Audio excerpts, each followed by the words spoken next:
ter você aqui novamente. É um prazer ter a sua companhia. Nós estamos aqui para mais um estudo da Palavra de Deus através do Encontro com a Palavra. Nós, durante esse trimestre, estamos estudando o Evangelho de João e o tópico dessa semana é a fonte da vida.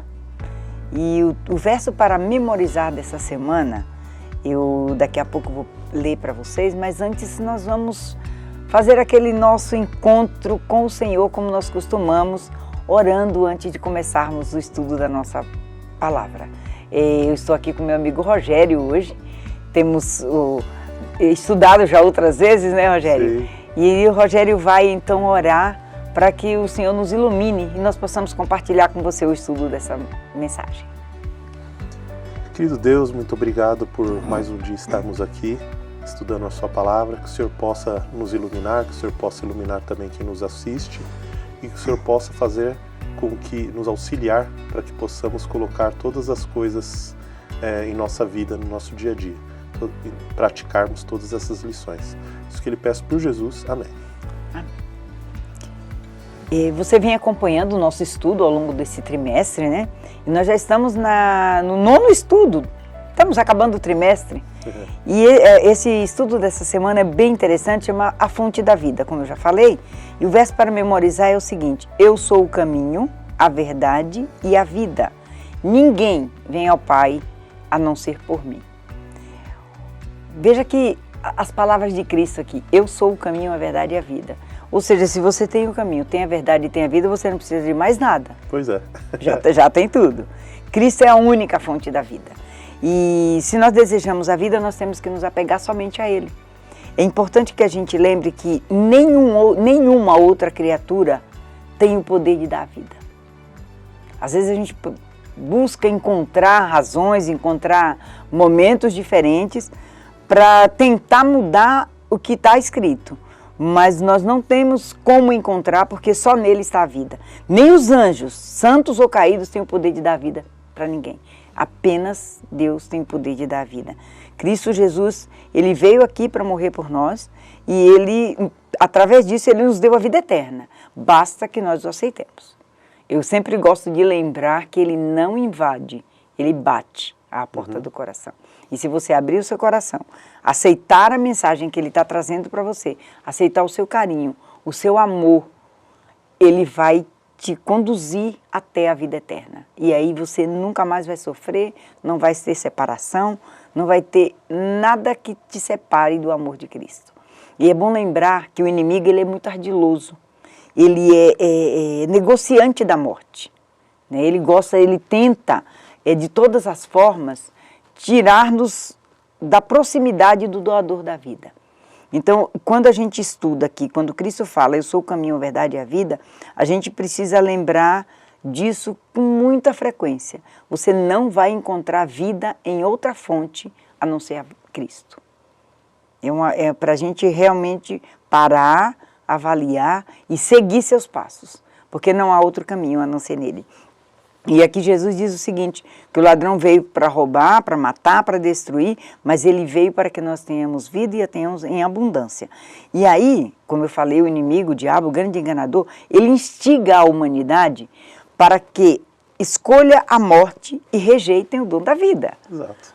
Olha como ele é astuto. Ele sabe que o Cristo veio, Cristo morreu por nós, Ele morreu para nos salvar, então ele tenta fazer com que nós nos afastemos dessa verdade e andemos por outros caminhos. Mas quando você encontra os vários versos da Bíblia, o que eu li está aqui em João 10:10, mas tem os versos da Bíblia que vai dizer, eu sou o caminho, a verdade e a vida, como o próprio verso para memorizar já mencionou aqui. Eu sou a verdade e a vida, eu sou o pão da vida, eu sou a luz do mundo, eu sou o bom pastor, eu sou a porta das ovelhas, eu sou a ressurreição e a vida. Veja que Cristo declara para nós, Ele é. Ele fala, eu sou. Então, assim, não tem como a gente duvidar dele através das coisas que a gente mesmo recebe. O fato da gente acordar de manhã, levantar, a gente abrir os olhos, respirar, é um presente de Deus e não tem como a gente duvidar de que Ele, de fato, é o dom da vida. Mas, apesar de todas essas evidências, de que Ele é o Messias, de que Ele é o autor da vida, muitas pessoas o rejeitaram e o rejeitam até hoje. Pois é. Então, é uma coisa assim para a gente parar, estudar, avaliar.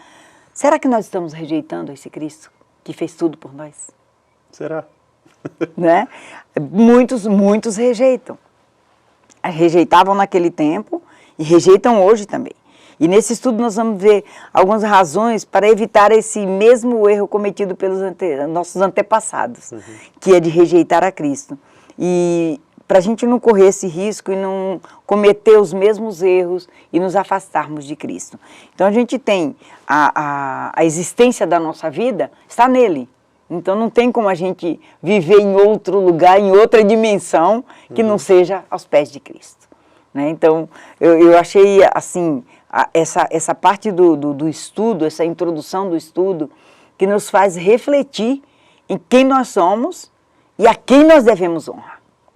Né? Que é unicamente a Cristo. E no primeiro tópico da lição, a vida estava nele. Né? Quando ele diz eu sou o pão da vida, então a vida estava em Cristo.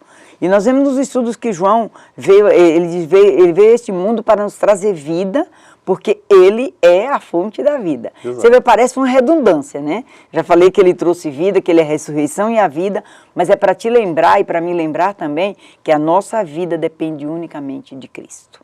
E nós precisamos estar ligados nele. Né? Então, somente pela fé nós cremos que Jesus veio ao mundo para viver e morrer em nosso favor. Recebemos essa fé como um dom divino, mas precisamos escolher de maneira consciente nos entregar a Jesus e nos arrepender e reivindicar seu sangue para obter o perdão e purificação dos nossos pecados. E aí a gente para pensar aqui, né, Rogério? É. Nós precisamos crer no sacrifício, permanecer nele, e só assim nós vamos receber a vida eterna. E você sabe que é muito interessante porque o próprio Cristo profetizou diversas vezes sobre esse sacrifício que ele teria que fazer, né? Que ele falou é sobre a serpente que é levantada no deserto. No deserto. Né? Que ele seria necessário para que salvasse, assim como as pessoas, só para contextualizar, as pessoas estavam sendo picadas por víboras, o povo de Israel, quando estava no deserto, né? Por conta de pecados que eles cometeram, enfim. Né? Deus instituiu uma serpente que era levantada e todo aquele que fosse picado e olhasse para a serpente não morreria. Né? Todos nós fomos picados pela serpente do pecado. Né? E Jesus foi levantado como uma serpente na cruz do Calvário. E toda vez que nós olharmos a ele, nós vivemos. Então ele realmente é o caminho para a vida eterna. É a vida. É isso. Bem, essa comparação que você fez aqui é bem interessante para a gente lembrar. A única coisa que você precisa é olhar para ele. Exato. Né? Muitas vezes nós ficamos comparando as pessoas ao nosso redor. Aquele é pecador, aquele faz, aquele deixa de fazer. Eles não vão te dar a vida eterna. Não. Não olha para eles, olha para Cristo. Porque ele lá na cruz, ele morreu por nós e ele é o único capaz de nos salvar. E a gente sabe, nós já comentamos em outros estudos, a respeito da entrada do pecado no mundo, né? E até hoje o inimigo não pense em você que ele está dando moleza, não. Ele não dá moleza, ele até hoje continua tentando a você e a mim para que nós desistamos de estar olhando para Cristo. Esse é o grande objetivo dele. E a gente precisa estar bem atento para as ciladas que ele nos arma, para que a gente possa não perder o foco, mas olhar para Cristo e ser salvo. Né? Que é a nossa grande esperança, morar no céu com Jesus um dia. E quais são as principais diferenças, Rogério, entre tomar decisões seguindo esses padrões humanos e, por outro lado, tomar decisões com base nas revelações divinas? Olha só, a gente tem umas coisas, empresas, onde a gente toma muita decisão, né? Em empresas a gente acaba tomando decisões. E normalmente existe uma coisa muito recorrente em decisões, além dos gráficos, né, que são mais complexos, que vai tomar decisões financeiras, é uma tabela que é tabela de vantagens e desvantagens. Então a gente monta aqui do lado todas as vantagens e todas as desvantagens para cada uma das coisas que nós queremos decidir. Né? Tudo que tem mais vantagem, né, e menos desvantagem, a gente vai lá e decide por aquilo. né? Então sempre nós tomamos de uma maneira, no caso da empresa, né, transferindo para uma pessoa, de maneira que seja melhor para a gente. Né? A gente avalia ou analisa cada vantagem, cada desvantagem para tomar uma decisão. Até na vida pessoal, né? A gente vai viajar para um canto ou para o outro. O canto lá é mais... Nossa, é tão legal, nossa, tem lugares bonitos, tal. Só que é mais caro, enquanto aqui é mais barato, né? Normalmente tem gente que escolhe o mais barato, né? Às vezes escolhe, se tiver um pouco mais de dinheiro, escolhe o mais caro, né? Enfim. E a gente começa a fazer decisões. E as nossas decisões sempre são focadas nas vantagens que nós vamos ter a respeito daquilo tudo. Né? E é diferente quando a gente faz isso para as decisões espirituais, para as decisões feitas de maneira divina. Nós, se formos analisar na lógica, nas vantagens e desvantagens, poderemos estar em desvantagens em obedecer a Cristo. Poderemos ter, só que é uma desvantagem na nossa cabeça, na nossa lógica humana. Porque a vantagem de obedecer a Cristo não é uma viagem mais cara, uma viagem mais gostosa, uma viagem mais... É a vida eterna. Né? E é a fé que faz com que a gente tome a decisão. A fé e a confiança que Deus vai nos proteger e está nos ensinando um caminho correto. Né? Então não é apenas uma simples e mera lógica humana que vai fazer a gente escolher. Exatamente. Você sabe que você estava falando aqui, eu estava aqui pensando, essas decisões pelas vantagens e desvantagens, muitas vezes levam à perdição, porque você vê vantagem no que você está fazendo hoje. E amanhã muda tudo. E amanhã muda. E a nossa grande vantagem não é o passageiro daqui, mas é o que está esperando pela gente lá na frente. Exato. Né? Por exemplo, um jovem que gosta de uma baladinha, nossa, para ele ir para balada é tudo. No dia seguinte está acabado, com sono, detonado, cansado, mas aproveitou aquele momento passageiro. Acabou. E a vida eterna não. Você vai escolher a grande vantagem. Você vai passar por dificuldades, você pode passar por caminhos difíceis, mas você vai chegar ao objetivo principal, que é morar eternamente com Cristo, sem dor, sem morte, sem choro, sem sofrimento. Né? E muitas vezes estamos trocando a vantagem de ter a eternidade por uma pequena vantagem no que está rolando aqui agora. Olha que engraçado. Jesus tomou uma decisão muito boa, né? Graças a Deus pela decisão, graças a eles, né? Sim. Pela decisão que foi tomada. Porque, olha, ele tinha alguma vantagem em vir aqui à Terra, sofrer o que sofreu para nos salvar? Nenhuma. Nenhuma. Humanamente olhando, você fala assim, nenhuma. Loucura! Não é? Assim, e assim, ele exigiu algumas coisas de algumas pessoas também que eram muito desvantajosas para as pessoas. Por exemplo, o jovem rico. O jovem rico era vantagem de deixar tudo para seguir a Jesus? Humanamente, não. Não. Ele falou, vou perder tudo que eu tenho. Exato. Né? Humanamente, não. Moisés também assumiu uma coisa pela fé, né? Tomou uma decisão de obedecer a Cristo pela fé, né? E foi até o faraó arriscar a própria vida também. Sim. Né? E assim, as vantagens das decisões tomadas ao lado de Cristo são diferentes, realmente. Eu anotei aqui um pedaço que fala assim, ó, precisamos crer no poder de Deus, receber a adoção a nós oferecida de sermos filhos de Deus, ter fé nas suas promessas, estar aberto à luz, mas não nos esquecermos que é Deus que regenera o coração. Então a gente realmente precisa tomar a decisão de seguir e não esquecer desse ponto. É Deus quem regenera. Nós, por nós mesmos, somos fracos, incapazes, incompetentes, eu diria. Somos mesmo. Não é? E mesmo assim, muitos estão rejeitando essa fonte de vida, né? Então. Que quando a vida que Cristo nos trouxe é uma vida que vai nos levar para morar eternamente com Cristo. E talvez você pense assim, mas quando será? Pois é. Vale a pena esperar? Pois é. Né? E a gente, será que vale? Pô, tem tanta coisa boa. Aí a gente faz um boa aqui, entre aspas, porque assim, são boas e momentâneas e passageiras, como eu já mencionei. Mas será que vale a pena curtir o que é bom aqui e perder o que é eterno? Eu acho engraçado. Tem uma frase que eu falo de vez em quando pro meu filho, né? Que fala o seguinte: existem coisas, prazeres na vida, ou alegrias, eu falo alegrias, né? Alegrias que se tornam tristezas. Exato. Mas às vezes existem tristezas que se tornam alegrias. Né? Isso Dependendo da escolha de quem fez, né? Dependendo de quem, da origem dessa escolha. Exatamente. Né? Então pode ser que existem algumas, falando até os jovens, enfim, né? Alguns jovens vão lá e se enveredam na droga, ou se enveredam em coisas que são alegrias. Né? Momentâneas. Mas essas alegrias se tornam tristezas.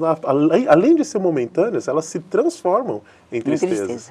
Né? Ou podem se transformar em tristezas muito rapidamente. Sim, né? sim. E às vezes um não que você recebe, um não que você deixa de... Né, que você fala, né, ou deixa de fazer alguma coisa por causa de um não que tem a ver com os seus valores, né? Sim, esse não vai lhe transformar em alegria no futuro. Mas em com paz. toda certeza, em paz. Em Exato. paz. Porque às vezes a alegria que você está vivendo naquele instante não vale a pena. Não. Não vale a pena. O preço, às vezes, o preço pago por uma alegria momentânea, muitas vezes é muito alto. Muito alto.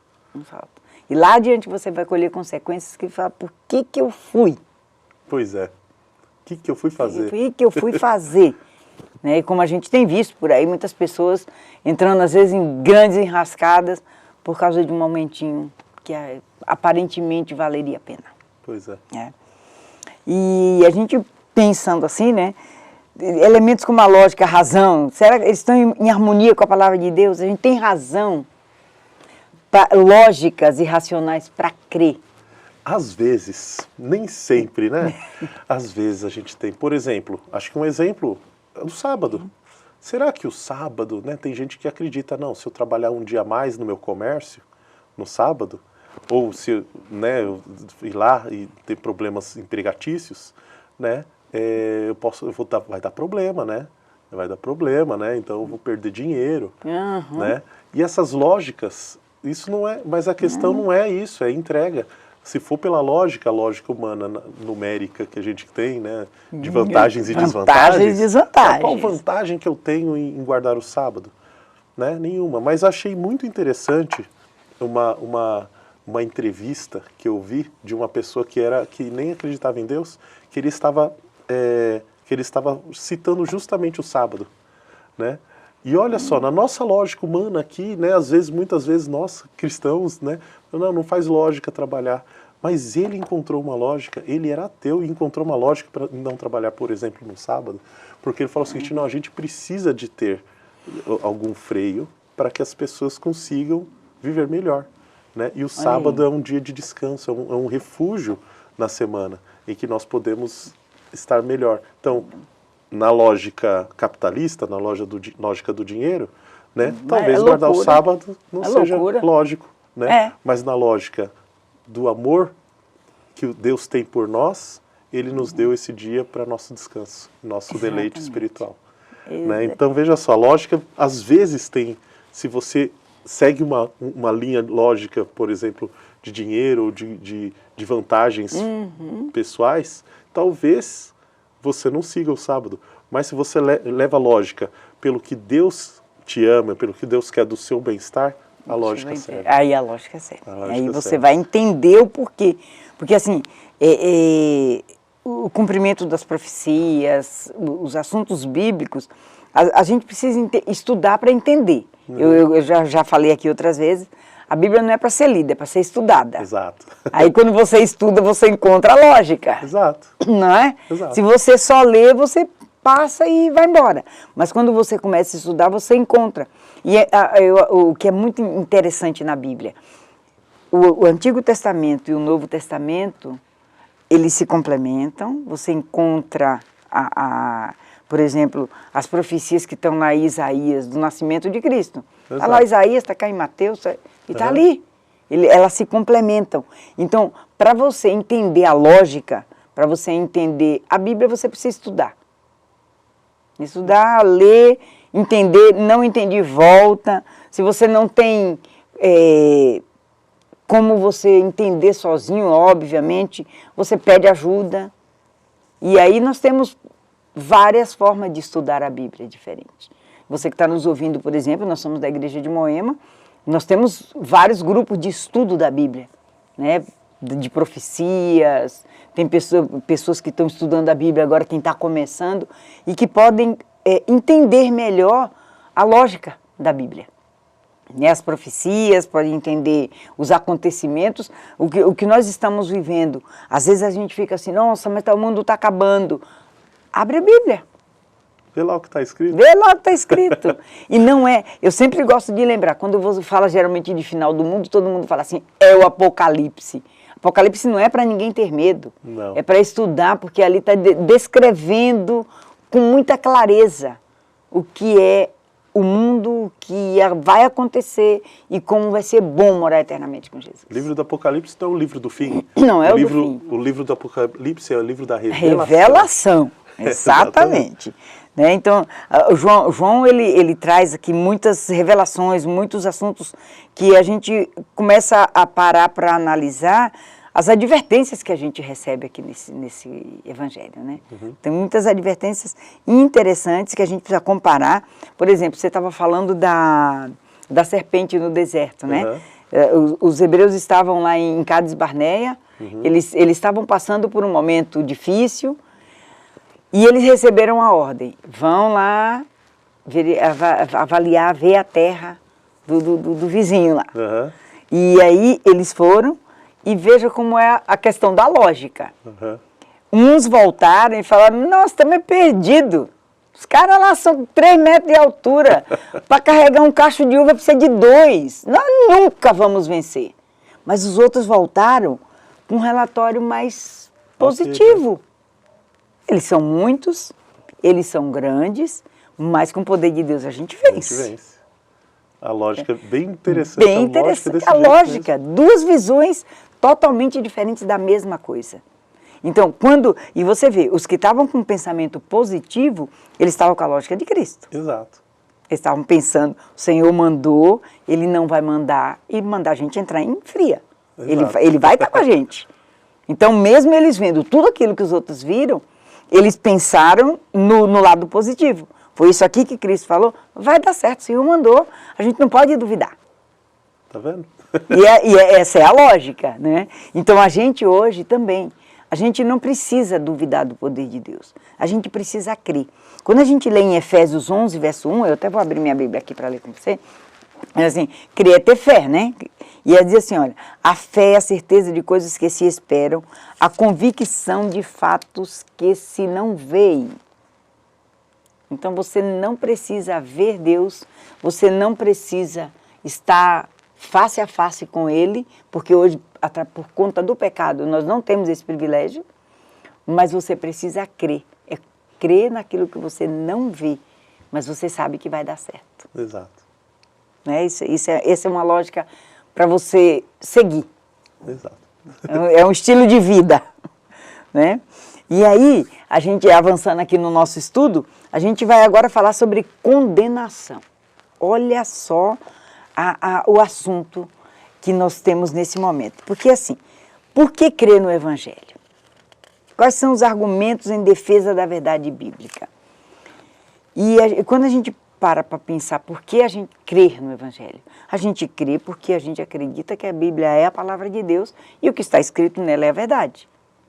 Você sabe que eu sempre penso nisso, a gente crê um milagre. É milagre. É um milagre, porque assim, eu sou uma pessoa bastante lógica, né? Eu sou uma pessoa muito lógica e tal.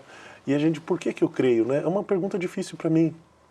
Teve uma vez que eu estava conversando também aqui com o pessoal, e eu falei assim, uma das coisas mais contundentes que a gente tem na Bíblia, para a gente crer na Bíblia, são as profecias. Sim. São muito interessantes. As profecias, principalmente Daniel e Apocalipse, né? Nossa. A gente pega 2.300 tardes e manhãs, a gente vê a história do mundo sendo feita, né? E interessante. Os reinados, os países, você vai... E a gente vai pegando tudo, né, essa história. E depois também vê a outra maneira que a gente percebe sobre motivos racionais para a gente ver, né? Se bem que, assim, eu vou já explicar sobre isso, na minha cabeça, o que eu penso, né? É que, assim, muitos motivos lógicos que a gente tem, a gente encontra na natureza, por causa da perfeição, né? Da natureza, né? Uma vez eu vi acho que foi o Rodrigo Silva, falou o seguinte, então, por que sinfonia e não barulho? Se foi tudo bagunçado, foi tudo do acaso, por que sinfonia, que é coisa tão fina, tão detalhada, e não barulho? Achei muito interessante, né? Nós temos também a questão, justamente que eu estava falando das profecias, e também a questão de como nós somos, né? O que nos atrai de verdade. Parece que nós temos um espaço de louvor no nosso coração, né? Isso não é uma coisa criada, né, por ser humano, né? É uma coisa que... É dom de Deus. É dom de Deus, né? Nós temos isso. Então, isso daqui, somado o resultado de acreditarmos, ainda assim é um milagre, né? Tem coisas que acontecem na nossa vida que faz com que a gente creia, né? Milagres que a gente esquece. E daí tem que ficar relembrando os milagres que acontecem na nossa vida, as coisas sobrenaturais, os livramentos, né? Se Deus protege as aves, também cuidará de ti, mas a gente está sempre ansioso. Sempre ansioso. Sempre com medo. Será que a gente crê? Então, assim, e não é aqui, a gente não está falando simplesmente no nosso dia a dia. O que nós estamos falando é da crença que Jesus é o nosso Salvador e que Ele nos ama. É isso. E olha, veja aqui que diz, em João 3, verso 17, que diz assim. Logo depois do famoso 3,16. 3,16, E aqui, ó, João 3,17 diz assim, ó.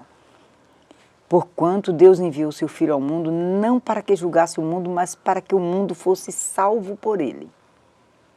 Então, quando você para ver isso aqui, você fala assim, você tem que acreditar que isso aqui é verdade, porque o fato de a gente estar vivo já é um milagre. É um milagre. É um milagre. Então, assim, a gente sabe que só nele há salvação, mas, infelizmente, a luz e as trevas ainda andam brigando. Sim. Né? Ou você vive na luz, ou você vive nas trevas. E se você está para lá, para a luz, você não tem dúvida do que você está crendo e você sabe que você está vivendo o milagre da existência através de Cristo. Se você escolhe as trevas, você está dando lugar ao inimigo. Então você não pode ficar no meio do caminho. Não dá para ficar em cima do muro pegando a luzinha do lado de cá e vivendo no escuro. Né? Você tem que tomar a sua decisão. Essa decisão que você precisa tomar, você tem que ter essa certeza. Somente em Cristo há salvação. Então, quando você tem essa certeza e você fala, eu vou seguir a Cristo, não pense que a vida vai ser fácil, vai ser um mar de rosa, porque eu estou ao lado de Cristo. E Ele não prometeu isso também. Ele prometeu que no mundo tereis aflições, mas tem de bom ânimo. Então, se você está animado, se você tem fé que vai dar certo, pode ter certeza que vai. Não vai ser do jeito que você quer, nem no tempo que você quer. Mas Ele vai te dar a resposta da maneira que você precisa, no tempo que você precisa. Eu gostei muito da canção do Adoradores 5 agora, que ele fala assim, não sei quando, não sei como, mas eu sei que Ele vai agir. Isso vale para tudo. Decisões que você vai tomar, você pode estar sofrendo, mas Deus vai agir na sua vida. Para isso você precisa abrir seu coração. Ele não invade. Falando da tabela de vantagens e desvantagens, eu vou começar a falar algumas vantagens e desvantagens. Então, por exemplo, vantagem e desvantagem. Nós aceitarmos a Cristo como Salvador pessoal. Nós vamos sofrer? Vamos. Desvantagem. Será que, no caso se nós não aceitarmos, nós vamos sofrer? Vamos também. Então na Terra vai ter sofrimento. Grande diferença. Você vai sofrer, mas você vai ter esperança que o sofrimento passa. Vantagem, esperança. Esperança. Desvantagem ou vantagem prevista lá, você vai aproveitar a vida, porque você não tem esperança. Exatamente. Né? E a grande vantagem no final é a vida eterna. A vida eterna é uma vantagem que nós teremos por acreditar, estaremos longe da condenação. E a desvantagem é o fim da vida e perder todas as bênçãos que Jesus tem, que são eternas na nossa vida eterna. Exatamente. Olha, a gente estudando essa semana, nos chama a atenção uma coisa. Ao longo do tempo, à medida que o tempo está passando, cada vez mais as pessoas estão invertendo os valores. Né? E estão acreditando que o errado está certo e o certo está errado e está tudo bem. Né? Eu penso que cada um tem a sua verdade, cada um tem o seu tempo, cada um tem o seu jeito de ser. Não é isso que a Bíblia diz. A gente, como nós falamos anteriormente, a gente precisa respeitar cada pessoa. Exato. Né? A maneira de pensar, a maneira de viver, mas não podemos nos esquecer de que tudo que nós fazemos, todas as decisões que nós tomamos, tem consequências. Isso. Tem consequência. E a grande consequência é, se você escolhe a verdade, você obterá salvação. Se você escolher o lado das trevas, você vai ser perdido. Você vai ser condenado e vai morrer para sempre. É isso. Então, uma escolha de cada um, lógico, e Deus respeita a sua escolha, assim como Ele respeita a minha também. Mas você precisa parar, avaliar as vantagens e desvantagens e escolher o lado certo, o lado de Cristo. Porque muitas vezes quando nós estamos vivendo na escuridão, quando nós nos afastamos daquele que é a fonte da luz, nós vamos quebrar a cara, em um português bem claro. Nós vamos quebrar a cara, porque assim, não dá certo viver longe de Cristo. É isso mesmo. Não é? E assim, no contexto dessa discussão aqui entre a luz e as trevas, então eu convido você a meditar nas palavras de João 3,16, que é um verso assim, fantástico, eu até deixei minha Bíblia aqui aberta, que diz, porque Deus amou o mundo de tal maneira que deu o seu Filho unigênito, para que todo aquele que nele crê não pereça, mas tenha vida eterna. Então se você crê, se você aceita Jesus como seu Salvador, você vai passar por dificuldades aqui na terra, como todos, mas você tem a certeza de que a sua salvação está garantida. E eu te convido nesse momento a estudar mais a palavra de Deus. Eu te convido a abraçar essa verdade e andar nela. E com certeza a recompensa futura vai ser grandiosa. Eu sempre gosto de lembrar que nós não temos ideia do que nos espera. A gente até pensa que tem, mas a gente não tem ideia do que nos espera. Então, nesse momento, eu convido você a estudar mais a palavra de Deus, abrir o seu coração a Ele. Lembre-se que Ele não vai invadir, Ele vai bater a sua porta e eu espero que você abra. Amém. No seu coração. E que você possa ter um encontro com Cristo, que você possa ter um encontro com a palavra, para que nós possamos juntos um dia morarmos no céu com Jesus. Amém. Vamos orar para a gente encerrar, Rogério? Bondoso Deus, muito obrigado por esse momento que nós passamos aqui agora estudando a Tua Palavra. Que nós possamos abraçar essa causa, que nós possamos entender o propósito que o Senhor tem para nós e que juntos um dia possamos morar nos céus, entender as coisas que aqui ficaram para trás e que a gente possa entender melhor como é bom viver ao Teu lado. Obrigado por isso. Em nome de Jesus. Amém. Amém. Nós ficamos por aqui. E eu te convido para o nosso próximo encontro com a palavra. Até lá!